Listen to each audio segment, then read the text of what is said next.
Hello students, in this our lecture of physics, today we are going to learn the AC voltage applied to a series LCR circuit. We will apply the AC voltage to the circuit which is having resistance R, inductor L and the capacitance C.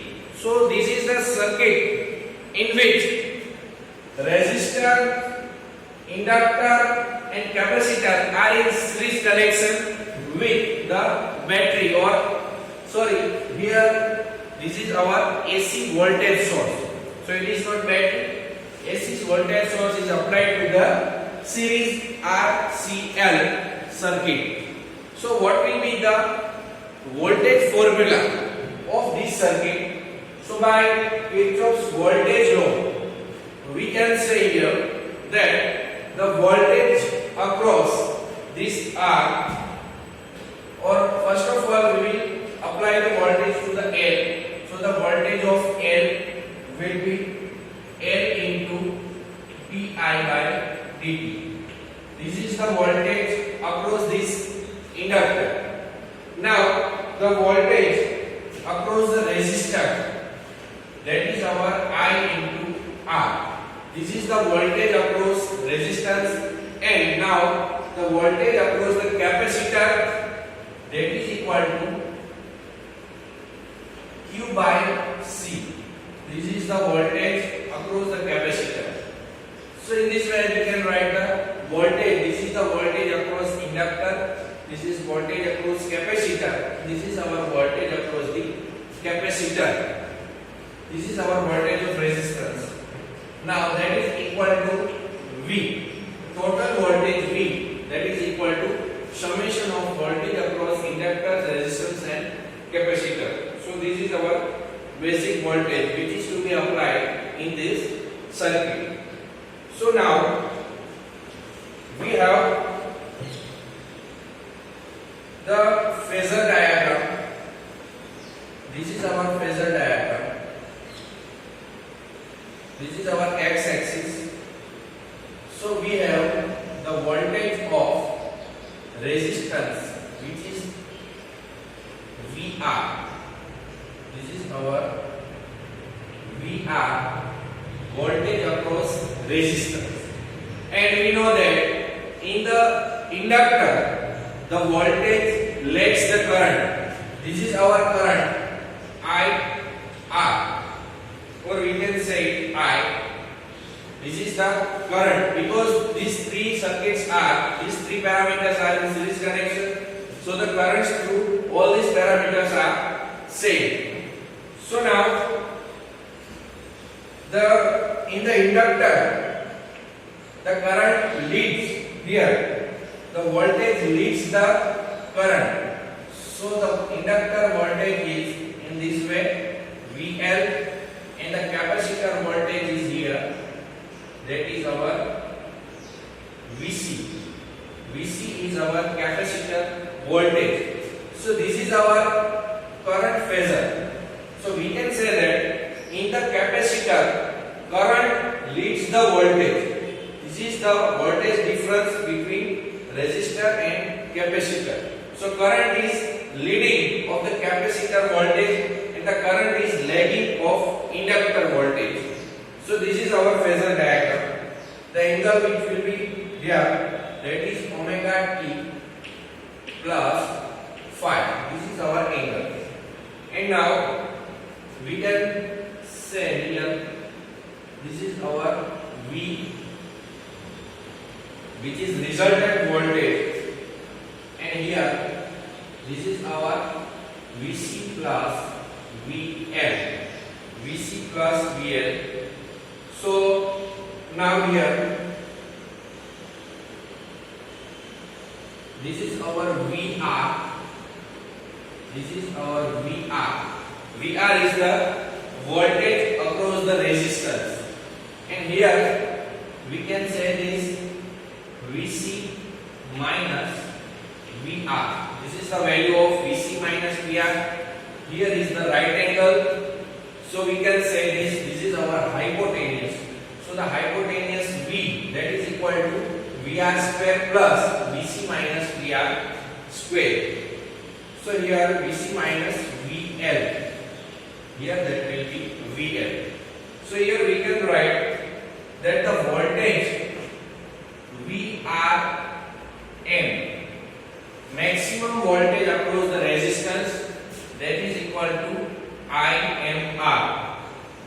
IMR. Now the voltage across the capacitor, that is VCM. VCM, that is equal to IM into XC, and the maximum voltage across the inductor, that is IM into XL. So these are the values. So we can see from the Kirchhoff's voltage law, that is V is equal to VL plus VR plus VC. So these are the values, that is equal to V. So we can say that VL plus VR plus VC is equal to V. So the value of V, that is Vm, we can also say Vm square, that is equal to Vrm square. Vrm square. From here, this is our V. So Vm square, that is, we can also say Vm, here Rm, Cm, and this is Lm. So we can say that Vrm square plus Vcm minus Vlm whole square. These are the values. So by putting the values from here, Vrm, that is equal to Im into R whole square plus here Vcm, that is equal to Im xc minus Im xl whole square.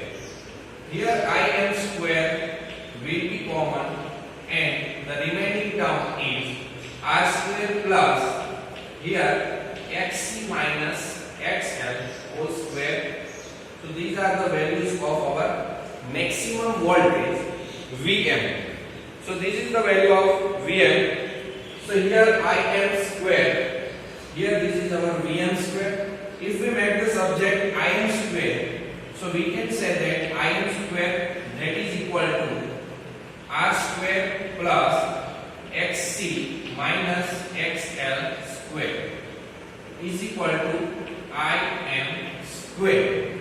So now here we can say that Im maximum current or the amplitude of current, that is equal to Vm upon under root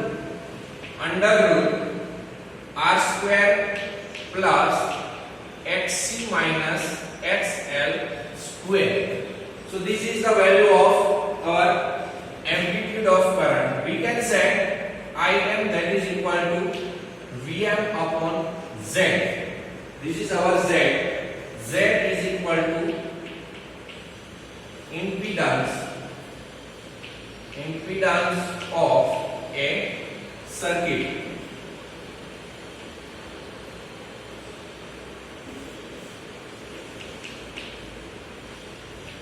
This is our impedance of circuit, so that is denoted by Z.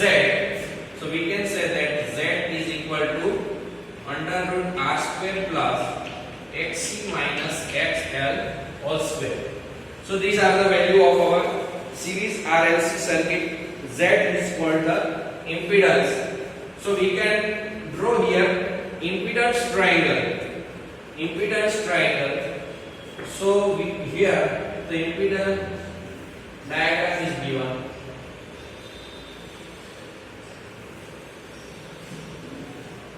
This is our hypotenuse and these are our two adjacent sides. Here is the right angle, this is our Z. So if we have the value of R over here, this is our XC minus XL. So this is our impedance triangle. So now here, if here XC is greater than XL, so the circuit is called capacitive circuit. We can say predominantly capacitive. This is predominantly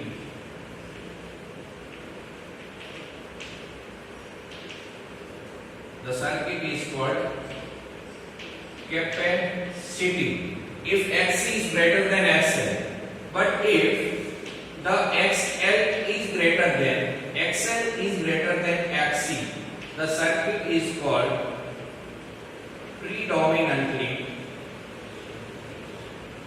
inductive. So this is the very important thing.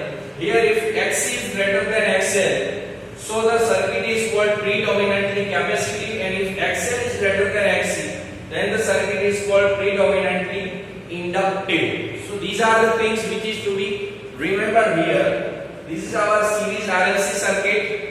The value of the current amplitude, that is I equal to Vm by Z. Z is our impedance, and the value of Z, that is equal to under root R square plus into bracket Xc minus XL whole square.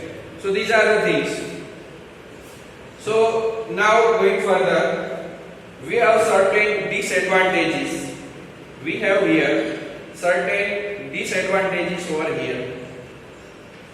That first disadvantage is the phasor diagram say nothing about the initial condition. Here we can say disadvantages of our phasor diagram method. This is our phasor diagram method. So in the phasor diagram method, there are some disadvantages. This is our phasor diagram method or phasor diagram solution. So here the first thing is that say nothing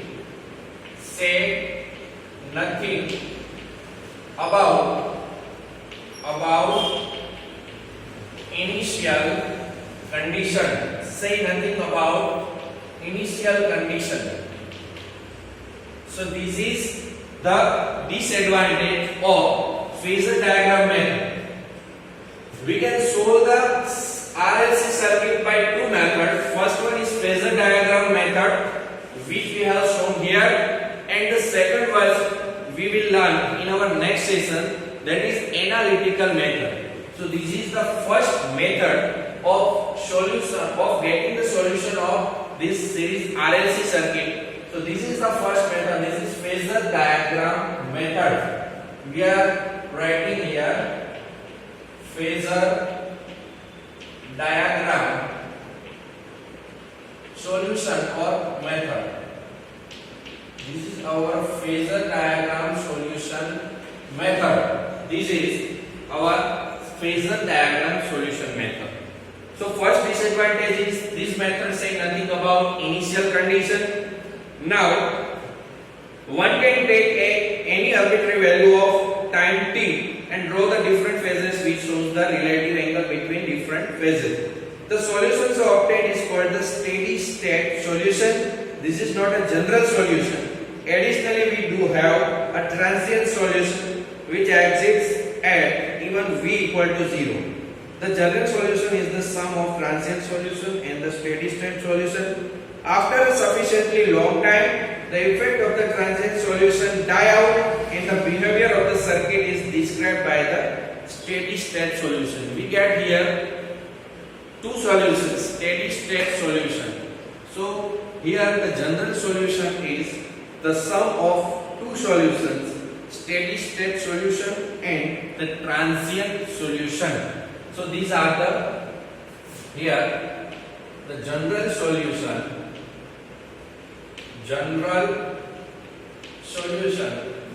that is equal to transient solution plus steady state solution. These are the summation of general solution that is equal to transient solution plus steady state solution. This is the first disadvantage of the phasor diagram method, that it is say nothing about initial condition, because we can take here any initial condition for our base and we can draw other angles with reference to that our base. So here we have learned that the AC voltage applied to a series RLC circuit or series LCR circuit. So we have seen here first method of analyze it. The first method's name is phasor diagram solution. The second method we will learn in our next session. Today we are stopping here. Thank you. Have a nice day.